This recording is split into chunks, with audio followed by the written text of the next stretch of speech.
want to know who's going to the races with Scotch this afternoon. You've already got your picks, all right. Yeah. Mayor Ron Macedo, CDC.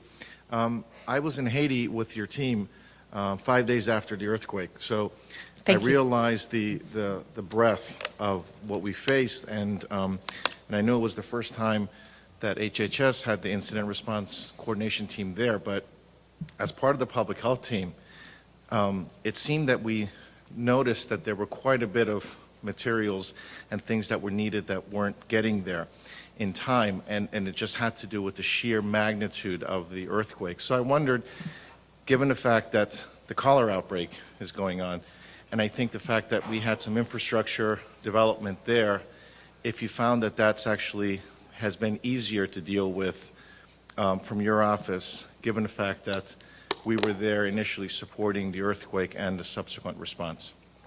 You know, it's a really good question, and yes, I think the initial part of the response in Haiti, in fact, frankly, even today, I would characterize a lot of it as chaotic, and a lot of it was because there wasn't infrastructure to move stuff back and forth. There weren't ways that people could communicate with one another. For me, one of the really interesting and sort of emergent things that happened from that chaos was the really robust use of social media in one way or another to connect people, communities, responders who needed stuff with the stuff over here, and to sort of make those connections and get those resources to people. There's a platform called Ushahidi that has been used a lot in sub-Saharan Africa that got stood up, and is, you know, most of the phones were out, but some, you know, cell towers and chips worked, and that started to create a really different kind of infrastructure than the one that we've ever had, and it was sort of a virtual infrastructure in some sense. It wasn't a physical one, and I think that infrastructure, as much as just about anything else, has helped.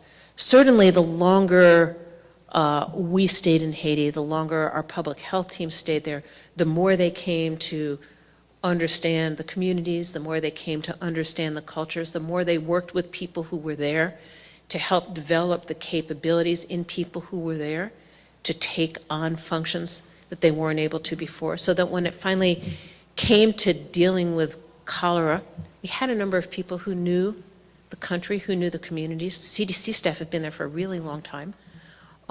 They had developed enough trust in the community that they could train community workers to do a lot of things and to create a level of mid-level care for cholera.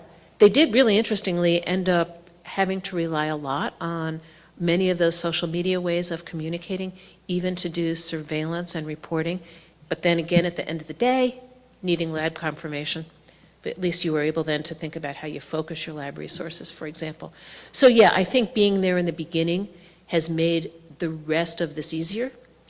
The other comment I would make, and one of my colleagues sort of quipped about this during H1N1, but I think we learned that again in Haiti, and we continue to learn it all over again. None of us ever took supply chain science as part of our public health training.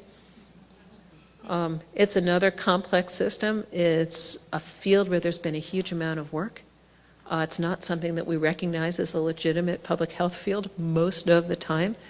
But at the end of the day, getting the resources that are available to the people who need them turns out to be a pretty complex challenge, as it was in Haiti, and I think it's something we need to learn more about as another part of that, about that system. But thank you for being there and for the work you did.